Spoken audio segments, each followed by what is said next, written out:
Welcome. I just want to say another great topic for today. This is Loren Fogelman with Business Success Solution, showing accounting firm owners how to be able to double their income working half the time. And today's topic is valuations for accountants, how to go ahead and build, measure, and maximize your firm's value. And I am going to be meeting and talking about this with Ben Towne. He's a CPA and founder of Assurant Advisors, as well as Towne Advisory. So you are in the right place if you want to understand what really drives your firm's value. Avoiding some of those costly myths that you think are going to make a difference, but it actually isn't going to be as beneficial as you think, and knowing when and how to start planning your exit or succession. So go ahead and be ready to take some notes because Ben is very generous in sharing. But before we get into the conversation, just a little bit about Ben.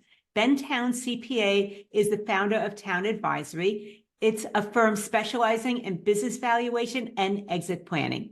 He's created the Exit Builder. It's a program to help firm owners guide transferable value and prepare for smooth, successful transitions. Ben and his team actually guide owners in assessing readiness, identifying gaps, and creating strategies to maximize their firm's worth. And he also hosts the Max Value podcast, where he interviews operators, advisors on building sellable, high-value companies so that you can really get as much from it as possible, and it is done in a strategic way. So anyway, if you want to learn more about Towne Advisory, you can go to Towne. It's TOWNE advisory.com. And Ben, thank you so much for joining me today. Well, thank you, Lauren. And I will say it may take us a minute to get the episode out, but thank you for joining us on Max Value as well. And thanks for that shout out. So we'll let everybody know when that drops. Perfect. And before we go into really the interview, I am always interested in hearing, how did somebody get to do what they're doing? So how did you end up specializing in valuation? Gotcha. I am a CPA by training and personality, and the beginning of my career was really at a mid-sized firm in the San Jose area. Really great, old school firm. Did tax and audit and all the normal things you do at a smaller to mid-sized firm. And I just found that those weren't my passion. I was never going to be passionate enough to be as good at it as I wanted to be. I was good at it, but not ever going to be, the top dog. So I dabbled in family law and business valuation and forensics, and just found that business valuation was my lane. So started up the department there, and eventually, well, about 13 years ago, started up my own firm. And one thing about CPAs, they are great with numbers, better than average, that's for sure. And then they have the tools. But does that usually lead to them being able to handle valuations as well? Yes and no, but I'll say the start point should be no, only because it's a very different type of exercise. When being a really great accountant, being a good CPA really means that you're effective and really versed with kind of the building blocks. That doesn't necessarily mean that you're going to architect a bridge, right? So when uh, when an accountant starts dabbling, like I started out with, most people do Mhm. start out this way from the accounting side with business valuation. You're looking at the blocks, trying to figure out how they fit together in terms of a cohesive view of a business's value. So if you get the training, if you get the really change in mindset, because valuation is a forward-looking process, not just historical Mhm. looking. Like a lot of times you are doing a tax or auto a project, that kind of thing. Uh, and you get the experience at looking at the particular type of asset, the particular business that you're looking at all the time. Then maybe you can do business valuations, and there are standards. The AICPA has standards that I follow as a CPA in order to make sure we do a good job. If you can meet those standards, perfect, then do it. And so one of the things I hear you talking about when you're mentioning this is that it's forward looking. It's a trend that is actually going through the entire profession, is about not just being on the Mm. compliance side, but the forward looking side and being able to apply the numbers. So it might be that more and more CPAs are actually finding that this is something new and open to them as they're moving in that advisory direction that they never might have even considered before. I think so. I think that's a really good thing, and there's a lot of different ways that that consult can come into the normal relationship that a CPA has with their clients. So thinking like, hey, let's do some strategic CFO type work with that client, um, to exit planning, to business valuation. As long as you have again, the proper experience and meet the standards, I would absolutely think that's a great idea. I don't mind a little bit more competition out here. There's too much work. Please come. Mhm. And one of the things I'd like to really do right off the beginning is maybe let's all get on the same page as far as what it means. Because value, that word itself is so subjective, and valuation might have a variety of definitions. So, how do you look at those two things? Gotcha. So philosophically, right, we have different kinds of value. Like you said, what does that actually mean? I mean, there's emotional value to things. And I'm not, trying to be coy there, because there are very specific economic definitions of value, like fair market value in in the Internal Revenue Code, and fair value for financial reporting, those sorts of things. But at the highest level, what is value? You can actually define it really simply. I mean, kind of page one of Finance 101, if you will. Uh, if you look at value equaling your expected cash flow or expected benefit divided by or compared to the risk minus growth. And that's the underlying formula that drives basically every modeling of valuation. You could do a little algebra and turn it into any of the models that we use. It can derive back to that. So really, it's those three variables: uh, benefit or cash flow, risk, and growth. And when we're doing the process of valuation, it's all about investigating the company, investigating the situation to understand what the internal and external factors are on that business to help estimate those variables and then get to, right estimate of value. And I just want to make sure that I got the equation right. Value equals expected benefit or cash flow divided by risk minus growth. Is that correct? Right. Risk minus growth is the denominator. Okay, I just wanted to make sure that I got it because I'm taking copious notes on learning from you every single time that we have a Oh, thank you. conversation. Same. And okay, accounting professionals, CPAs, they live by reports, and they might really look at valuation as just being one more number on a report. But as a result of doing that, they might be overlooking something. So what could they be overlooking when they just see it as a number on a report? Well, it is definitely the difference between compliance and being a true consultant, with your client. So the number is important. That's why we're doing the whole process. You can pick that up and put it into your tax return, or you can pick it up, put it on your financial statements, whatever you're doing with it, or of course, actually negotiating a deal. But that actually underlies the kind of the yes and answer here, which is you have the number, but what does that number really mean? And that can be determined by, well, why did we do this thing in the first place? If we're trying to negotiate a deal, or, help your client negotiate a deal, great. But that's a very different type of number and different rules that we apply, say, compared to a gift tax based number, uh, where we're, using all the appropriate discounts, et cetera, et cetera. But hey, if I'm coming back to, we're going to do a transaction, let's talk about how we can influence that number in terms of what are the things we highlight? What are risks involved in this, not just in the number, but also in the deal. So there's a lot around that number that can be super important. And sometimes you just need the number. And one of the things I want to get a little bit more into the perspective from an accounting firm owner. Are there things that they could be doing that would increase the value of their firm when they're getting ready to sell it? Yes, absolutely. So first off, having an idea of who you're selling it to is going to really identify what gaps you need to fill exactly.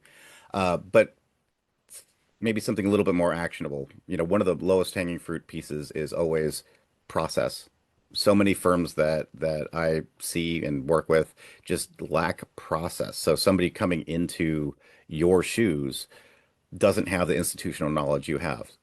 So how do you give it to them as quickly and effectively as possible?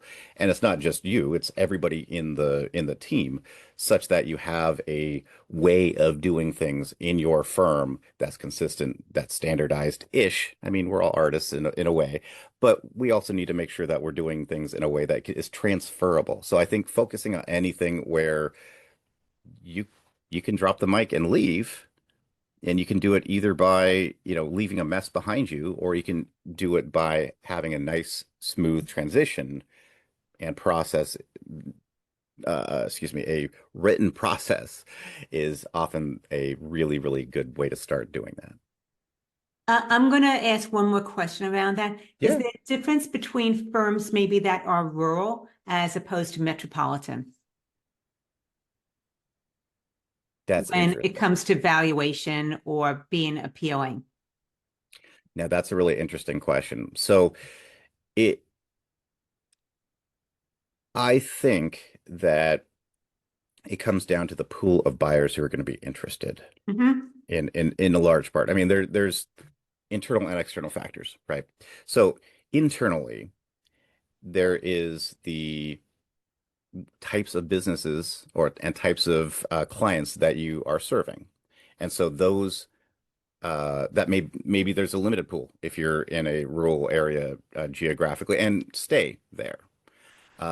Maybe there's a talent pool question that you have. Maybe you have to go outside that area to get talent. Could have a whole conversation on that one. Hmm. But uh, the real thing is, yeah, I live in San Jose. There are, regional firms who may want to come into San Jose. Therefore, they might want to buy a San Jose firm, for example. Probably not as frequently would you have somebody want to go into, say, I don't know, Hollister or as a more outlying Hmm. area compared to the metro Right. area. So that is definitely a consideration. You're probably not going to have as much interest from a PE firm, for example, private equity firm.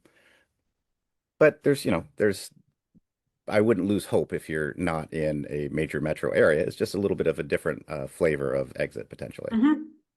Okay, so then some of the things that you were talking about is you want to maybe think about who it is that you might be selling to. It could be someone internal, it could be someone external, it could be someone you know, someone that you're working through a broker. There's so many different ways to be Hmm. able to do that.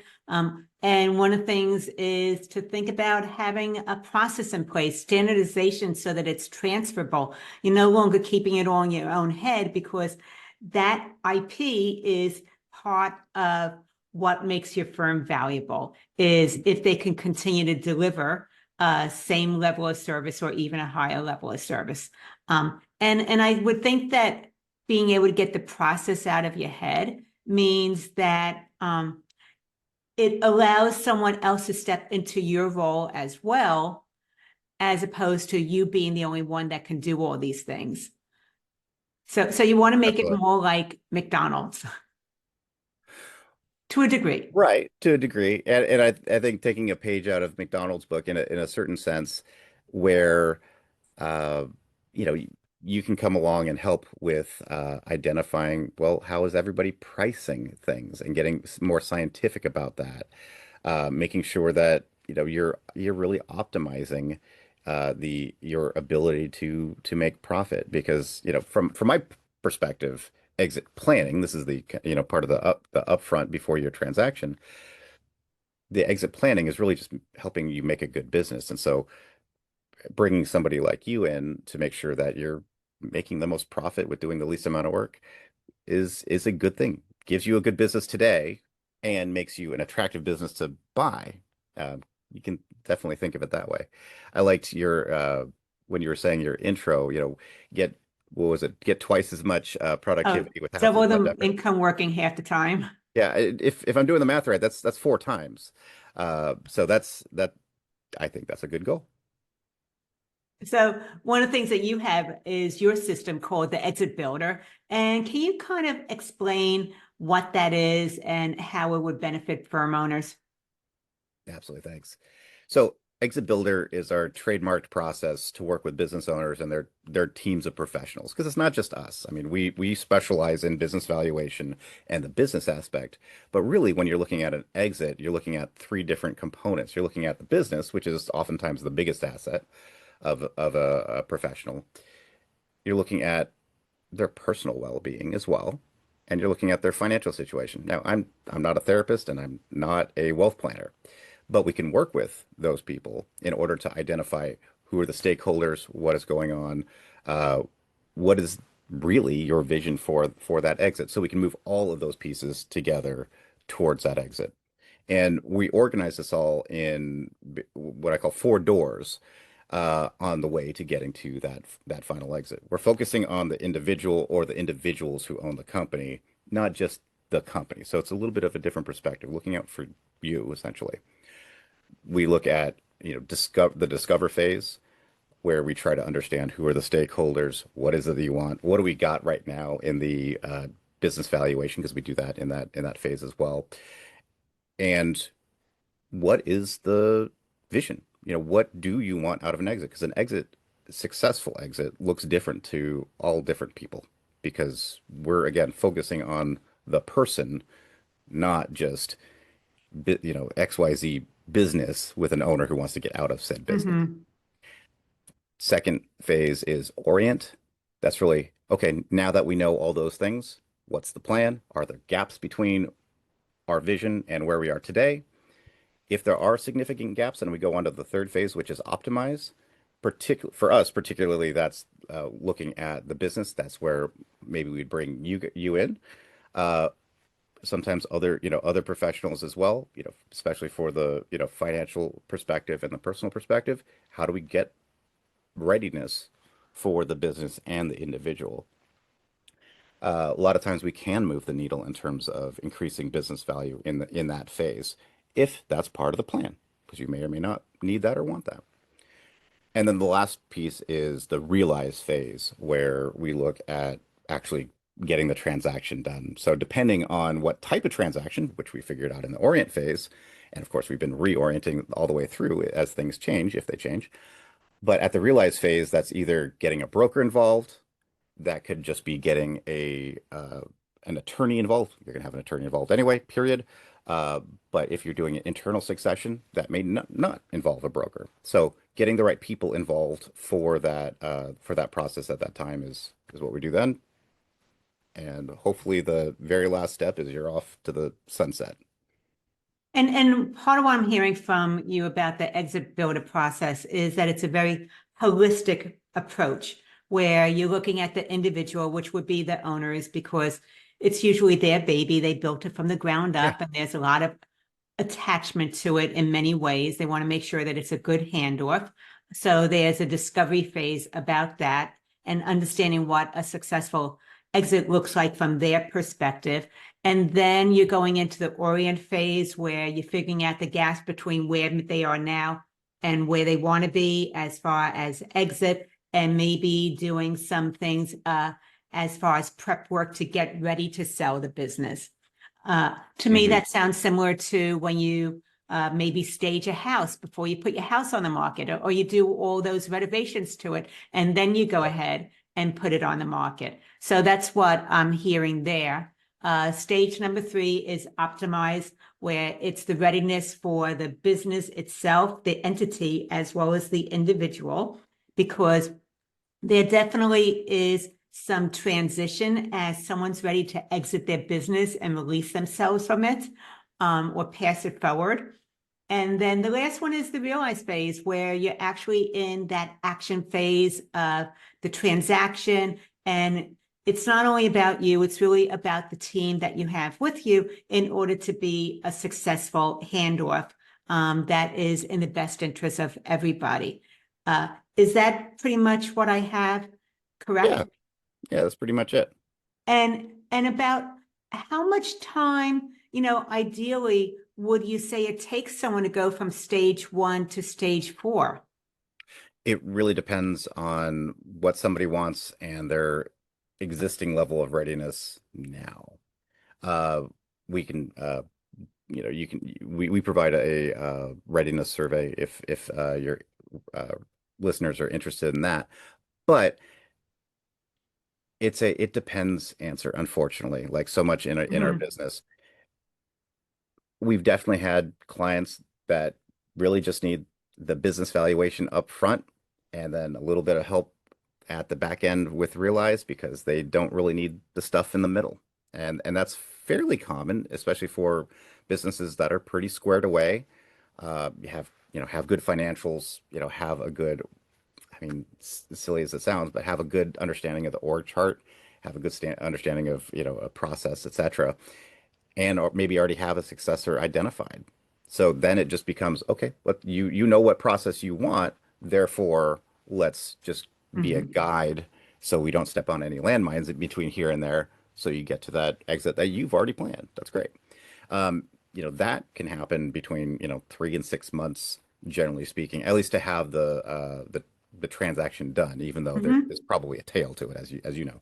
Um, all the way to maybe 2 years, especially if there are some things that we need to do in the optimize phase. That's really the big bogey is, it could be nothing all the way to fairly significant amounts of work that you want to try. Hey, we need different people on the team in order to make this be more self-sustaining aside from the owners of the business, the business runner or runners, that sort of thing. So it can be kind of a wide range of needs and wants. It has to be the intersection of both. Okay, and so valuation multiples is something that is talked about a lot. Hmm. And there are a lot of myths. There's a lot of things where it's unknown territory for people that want to move in this direction, but they are so unsure. So anything that you see as a myth, and why some of these myths could actually lead to costly mistakes? Right. So I think of multiples. Well, firstly, I think of them as pricing by analogy. Mm-hmm. So to the extent that you are using a similar basis to price by analogy, that's great. But a lot of people don't account for differences. And that's totally uh, that's something that we absolutely do. Hey, are you looking at a different type of firm? Or is it an audit firm or a tax firm or a consulting firm? Those can be quite different, and so you can't use this exact same analogy for each one, or the mix of services, et cetera, et cetera. The second way I think of multiples is as a fraction. So when somebody says like a price to sales multiple, think about, okay, the price is the price compared to sales divided by sales. So actually pull that apart. Make sure you clearly understand what's in the numerator and denominator of that equation, because that's where you actually can literally calculate the value. And one of the big mistakes that I see, even with CPAs, is first off using a rule of thumb, which kind of can be accurate-ish for if you say average everything, and nobody's average everything, and also not really understanding what is going into each part uh, of the fraction clearly, and so that can lead to mismatches and leads to winners and losers in that, and oftentimes accidental winners and losers. You're not really even doing yourself a favor all the time. So it sounds like there's the obvious factors you need to consider, but then there's some variables underneath that you might not think about as you're moving this direction if you're more on the outside, just kind of winging it, as opposed to working with someone who really is an expert at this. So it sounds like without having all the information, you could hit a home run, but then you could totally strike out as well. Right. And I mean, as we know, business is harder to do than, than a lot of people think. Uh, so, if there are variables that make it much more certain, and this is going back to that equation, right? Much less risky. So anything you can do to Mhm. lower risk increases value. Anything you can do to increase growth increases value. Anything you do to increase cash flow increases value. You can think of cash flow in terms of profit. So there's a lot of firms out there who would say, yeah, yeah, well, let's get, one times our sales, our revenue. Fine, but that's going to look very different. Your multiple should look very different if your profitability is different than another similar company. So if you have two $1 million firms, but one has 20% operating profit and the other has 30% operating profit, I'm not going to pay the same amount for both of those companies. Mhm. And getting to my last question is Yeah. that there's a lot of different ways of thinking about exits. Some theories are that as soon as you open your business, you ought to be planning for your exit. And then most people, that's not where they're at. They're thinking about it maybe possibly 10, but 5 years, maybe even less than that before they get ready to exit. So when do you recommend is the optimal time for a firm getting ready to start preparing to move in this direction, even though they might not be ready to put their business on the market yet? Right, right, right. It is it is difficult to be thinking of that kind of thing, especially early on when you're in survival mode all the time. And I think most businesses run through that phase at some point. The right point is all the time because, and let me get more specific on that, but you are going to exit your business, period. Whether you plan it or fate plans it, you're not going to be running your business forever. So, first off, especially if you have partners, you need to do it day minus one. You need to be looking at, what's in our agreements, what do we put in our buy sell clause or agreement, a separate agreement, to make sure that, hey, look, when something happens, a triggering event happens, a departure, a death, a disability, a divorce, you just have a roadmap because something's going on, something is happening there, and usually it's pretty stressful, and it's gonna be stressful on the business. Make sure you have some kind of pre-agreed upon plan because things can go awry very, very quickly. Nobody wants to think about that in the excitement of, getting together and doing a business venture, but you have to just take a second. This is actually for your partner's good. So the more you care about your business partners and your business team, the more you should do this. And then most people don't, but you probably should be looking at your exit plan and including your buy-sell agreement probably once a year, once every other year, at least on a periodic basis. So at the very least, you remind yourselves what's in that darn thing. And as far as, truly, truly getting to the brass tacks of exit planning, getting towards your exit, uh, start thinking of it at least 3 years in advance so that you can really put that line in the sand. What happens too often is somebody says, "Yeah, I should get out of my business. I should sell this thing. I should whatever," right? Mhm. You're kind of musing about it over a beer or something, but you never actually do it. It's always just one more busy season, one more busy season, and suddenly you find yourself, at what I'll just pick an age, at 78, and you never made any plans, and you really feel like, man, I should have made some plans about 5 years ago.